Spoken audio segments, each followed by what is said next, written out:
Taking a look now at federal politics, John McDonald writes for us on the Flow News 24 desk, and his opinion piece today on industrial relations, where the crossbenchers from South Australia, Stirling Griff and Rex Patrick, have voted against these industrial relations changes in the Senate. And this is a very important time, writes John. He says that these two senators appear to be unaware that business confidence is fragile and that many employers need a more certain industrial relations framework before they'll invest again.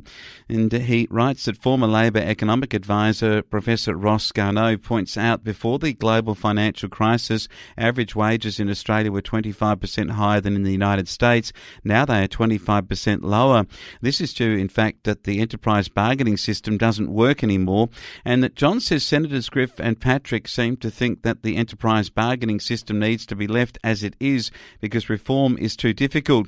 Senator Griff said this. He said, "This is a complex and contentious bill, and we recognise that attempting detailed amendments to the remaining parts of the bill runs the risk of unintended consequences for employees and employers." Now, this is an interesting comment because when you consider where the government is on this, if they had been able to get this legislation passed through the Senate on Thursday, it would have meant that they could move forward in the lower house. But of course, the fact that it's been postponed until the budget or thereafter means that the labour markets are left in limbo for at least 3 or 4 months and possibly more. And this could have an inhibiting effect on the economy, says John.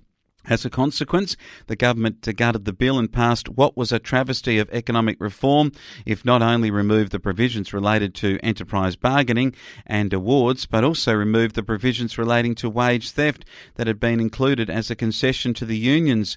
The only thing left are some provisions related to the definition of what is a casual employee and the right of a casual employee to permanency after 12 months of regular work hours. The message to the crossbench is that if they are not prepared to be part of the reform process, the government is not going to waste its time putting reform measures forward. And ironically, the unemployment figures that were released on Thursday, it has an interesting situation where unemployment rates have fallen down to 5.8%, much better than forecast by Treasury and the Reserve Bank. And the situation, of course, means that the 3 times as many jobs are in the market than anticipated, and 80% of new jobs that were actually created went to women.